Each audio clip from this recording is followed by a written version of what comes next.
Kaya kung sino man ang gumagawa ng kahihiyan, ay silang mga DDS yan. Tama. Biruin nyo mga kababayan ko, nakikita ko sa social media. Ano? Abay, biruin nyo, pinapahiya nila itong bansa natin. Tama, no? May truck, may dalang poste ng kuryente. Oo. Sabi ba naman, ang Pilipinas ay sasali na rin sa gera. Oo. Pero mo yun, para bang alam naman nila.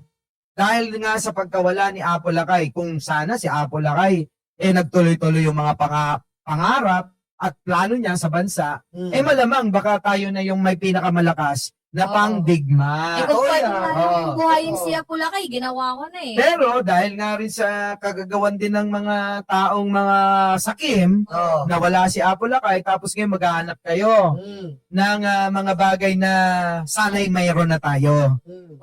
Na-gets nyo? Oo. Kaya kayong mga DDS, yung ginagawa nyong ganyan na pagpapalabas ng mga mayroon lang poste ng Yung Meralco. ano sinasabi na, yung EDCA site, sino mo gano'ng katanga? Ito si Harry Roque. EDCA Uy, bakit sites. din si Rowena Guanzon? Oo. Yung EDCA sites, paano na yan? Baka bombayin tayo. Yung Iran, baka isunod tayo dahil may EDCA sites. Ganito, Mga ang sinasabi ng mga DDS, meron daw base militar ang Amerika sa Pilipinas. Hindi naman wala naman base militar kasi nga pinatanggal na yung base militar sa Pilipinas sa Angeles at sa Subic. Wala na. Di ba nakapunta naman na kayo? Oo. Kita nyo naman, di ba, malinis na. Pero ang pinipilit ng mga DDS, meron daw base militar ang Amerika sa Pilipinas na maaari daw bombahin tayo ng mga Iranian. Eto. Gusto nila kasing palabasin at takutin ng taong bayan na dapat mawala na si Pangulo Oo. at ipalit si Sara para Oo. hindi tayo bombahin. Ganon. Ganito kasi yung thought ko about sa EDCA sites. Kasi alam niyo mga minamahal, mas vulnerable tayong sakupin ng isang bansa kung wala tayong kakampi. Yung Tama. EDCA site na yan, actually, mutual yan. Na, tingnan nyo, yung Japan, meron din ganyan. Kakampi natin yung Australia. Yung reason yan is to defense sa kung ano man yung meron tayo. For example, yung West Philippine Sea. Kung wala yung yung mutual natin sa ibang bansa na yan, mas vulnerable tayo na masakop, mabuli. So, ganito lang naman kasi yung daanan dyan, mga minamahal. Maliit na nga tayo na bansa, tas wala pa tayong kakampi, di mas mabilis tayong masakop. At saka hindi porket, mga minamahal, na meron tayong EDCA sites na yan, is prone na tayo sa gera. Walang ganun eh. Hindi naman yun yung ibig sabihin ng EDCA sites. Ano yan mutual understanding. Mutual Defense Treaty. Mutual understanding din yan ng dalawang bansa na nagtutulungan. Kasi imagine, kung wala yan, di ba mas lalo tayong nabuli ng China. Diba? Mas lalong siguro nakuha na nila yung West Philippine Sea. Tama. Diba? Ano ba ang meaning ng EDCA? Yun ang mahalaga. Enhanced Defense. Oo. Enhanced Defense Cooperation Agreement. Yes. Yan yon. So ngayon, mga kababayan ko, saan dun yung tinatawag ng mga DDS na base ng militar ng Amerika? Enhanced Wala Defense doon. Treaty Ibig yun. sabihin, ito'y kasunduan ng dalawang bansa para sa mga pagsasanay at para sa pagdepensa sa sariling bansa. Tsaka tignan nyo naman, ang gusto nila, maging maka-China tayo. Tignan nyo po ang nangyari sa Iran. Huwag kayong tatanga-tanga. Ang Iran po, akala nila, lalo na si Khamenei, akala niya Ali Khamenei. Khamenei, akala niya po hindi siya mapapasok ng USA. Dahil nga nakipagkontrata siya ng maraming missile, ng maraming radar system ng China. Ano nangyari? Pinabayaan. Wala pang isang araw na kubkob ng USA. Na Deadpool. Na Deadpool. Yung leader. Na leader. Ang tanong, nasan ngayon yung kalyado? Yung lakas ng China, wala. Eto, sabi nila, dapat kumampi tayo sa China kasi kapitbahay natin. Dito nga, makikita na natin sa Iran eh. Kalyado ng Iran ang China, Russia. Yes. Ano nangyari? Bakit hindi sila tumulong ngayon? Hanggang puro salita lang. Kasi hindi nila kaya ang USA. Diba? Diba? Kasi iba po ang USA, advanced talaga. Hindi po katulad ng China, malakas lang sa bibig, Ah, malakas lang mangmuska, So- malakas lang maltrato. so napatunayan natin kung saan ba talaga tayo dapat kumampi. Hindi doon sa puro salita lang. Tama. Doon tayo sa may gawa. Of course. Di ba? Katulad yan, yung mga taga-sunod nila, naniniwala pa rin si kay Sarah. Oh, Alam naman nilang wala namang gawa yun. tama. Alam naman nilang walang napatunayan yun. Mhm. Alam naman nila na hindi talaga nagtatrabaho yun. Yes. Pero bakit patuloy silang kumakampi dyan? Oh. Alam nyo kung anong hangarin? Ano? Dahil doon sa awa nila na naniniwala itong tagasunod nila na pag naupo si Sara bilang presidente, si Digong mapapauwi na. Oh, Kalokohan ho yun. ano yun? Kalokohan. Hindi na po mapapauwihan si Digong, lalo't na nakita niyo naman po sa ilang araw na pinapakinggan natin, nililiti si Digong ni hindi man nga lang po umattend. Dahil hindi umattend siya kasi yung kaiyan na pumupulubot sa kakatawan niya ngayon sa ginawa niya. Dahil akala niya na masusugpo niya yung droga. Akala niya siya pa rin ang Panginoon. Akala niya ganun siya kalakas. May hangganan ang lahat. Ulikba.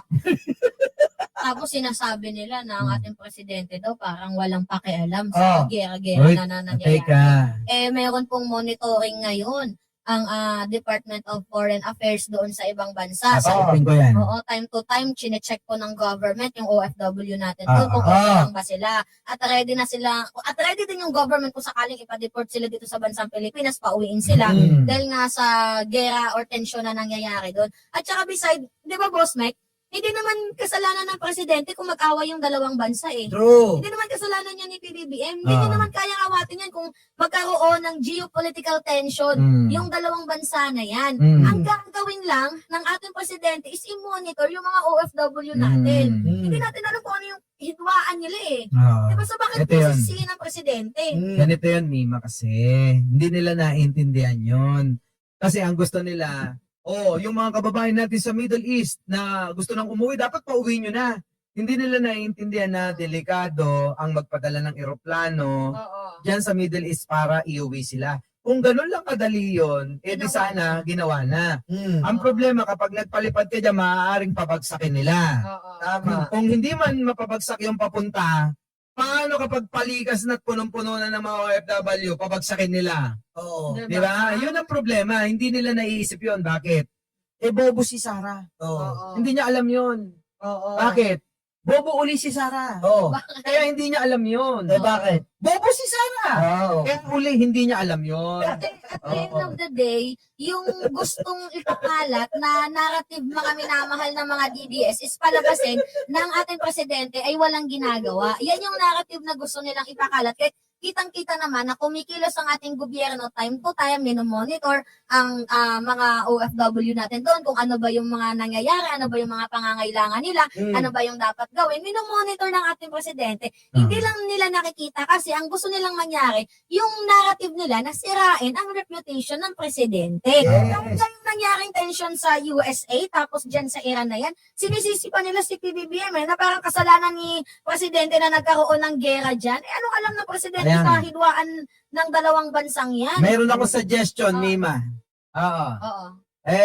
Gusto nyo bang mananawagan tayo? Saldi ko. Martin Romualdez. Oo. Nananawagan ako kung gusto nyo makabawas-bawas ng kasalanan nyo. Oo. Total naman, marami kayong eroplano. Ipansundo nyo na sa mga OFW. Abay, kahit konti, makabawas kayo ng kasalanan nyo, no? Di ba? Sila yung may mga kapasidad eh. Maraming mga eroplano. Sundo sa... Si Mima natatawa na lang, oh. At saka, Dito ba? Seryoso. Abay, mag-volunteer na kayo. Kayong dalawa. Ikaw, Martin Romualdez. Ikaw, Saldico. Sunduin nyo yung mga OFW nating mga kababayan doon para makabawas-bawas kayo. Mike, ito bilang hindi po tayo nagpe-fake news dito. Ayon po sa OWA as of today, 299 Pilipino mula Dubai sakay ng flight EK336 dumating na sa NAIA Terminal 3. Uy, kaninong eroplano yan? Pasalamatan natin. Hindi naman kay Martin. Hindi. Ayan ha, ayan po ha. Ayan po, nakarating na, ayan po. Tingnan niyo po sa OWA. Unti-unti na pong binililikas ng ating presidente ang mga OFW. Nag-umpisa na po sa Dubai. Alam mo, ito kagandahan kay Pangulong Bongbong. Ah. No? Hindi mo kailangan utusan. Yes. Si Pangulong Bongbong may pagkukusa.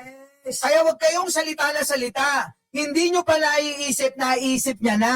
Yes. Hindi nyo pa nga naisip na gawa na. True. Ilang beses ko ba ang sasabihin ko sa inyo Yeah. na ang Pangulo ay may sariling kaparaanan para tumulong. At Para saka- masolusyonan ang lahat ng kinang-inang problema ng mga hayop kayo. At saka beside mga minamahal, maliit man or malaki na bansa, talagang kapag mangyayari yung gera, may kakampi ka man sa wala, gegerahin ka. Hindi ka vulnerable dyan na makakaligtas ka sa kung ano pa man ang mangyayari in the future. So much better na meron kang kakampi. Pero ang pangit dito, pinapalabas nila na dapat maging anti-USA tayo. Eh paano tayo? Anong gusto ninyo? Kumampi tayo sa China na binubuli tayo. Yun ba yung gusto nyong mangyari? Yung narrative nila. Kasi nagsalita si Paulo Duterte, si Pulong, na wala daw ginagawang presidente, okay lang daw na parang bombahin tayo dito. Ganon din sila, Rowena Guanzon, sinasabi nila na, Sasagutin kita dyan. oh, Alam nyo kasi, itong mga bitter, itong mga bitter na mga pangit, Talaga. alam nyo, wala nang masabi yan. Oo nga. Hindi muna nila hayaan na i-implement, ipalakad o gawin yung mga plano ng gobyerno. Salita sila ng salita kahit alam naman nila na meron ng kaparaanan ng gobyerno kung paano tumulong sa mga OFW. Real talk. Dahil ang gusto nila maging sila lagi ang bida sa mga OFW, hindi nyo ba napapansin? Oo Ang nga. target ng mga DDS, ang mga Duterte, OFW. Bakit? Hindi nila ho nakikita yung totoong nangyayari, nagagawa ng gobyerno para sa taong bayan. meron akong tanong sa inyo. Ano?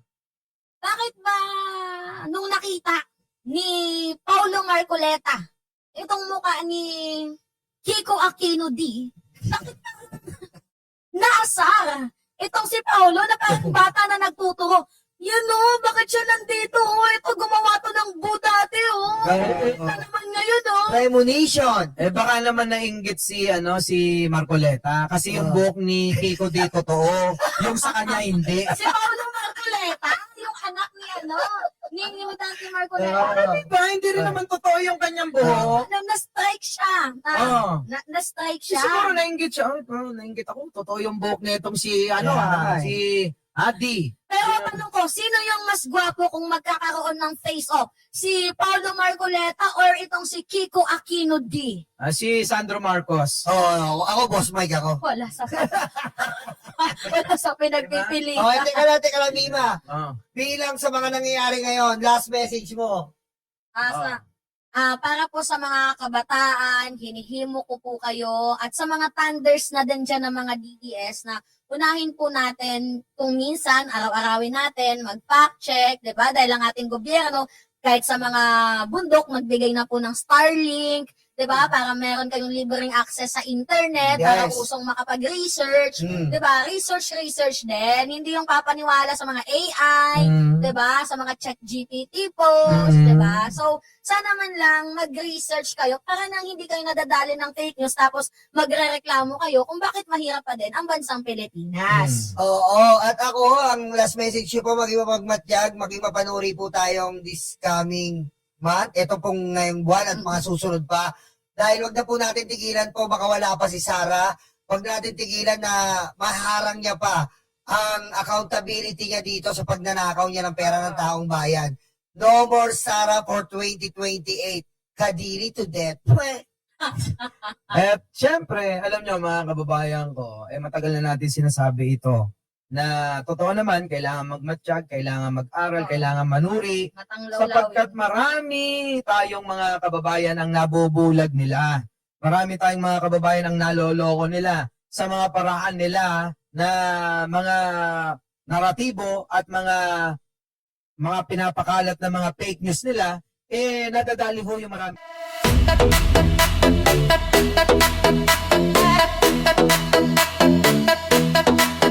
Takot na ang mga aso, dumarating ang mga kaso. Sila ay sinusundo na, dadalhin sa tatay nila. Aray waranto, takbo na bato, takbo na bato, takbo na bato.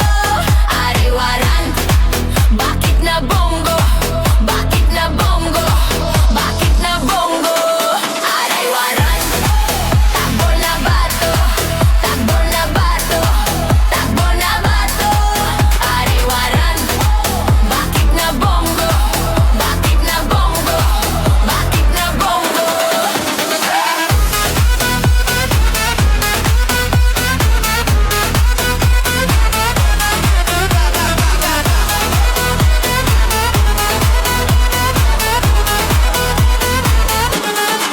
Sabi ni Lord, huwag masama, pero sila ay nalalapit na silang masira. Ay nagkarma, ay nagkarma. Aray waranto, takbo na bato, takbo na bato, takbo na bato. Aray waranto, bakit na bongo, bakit na bango, bakit na bongo. Aray waranto, takbo na bato, takbo na bato, takbo na bato. Aray waranto, bakit na bongo, bakit na bongo, bakit na bongo.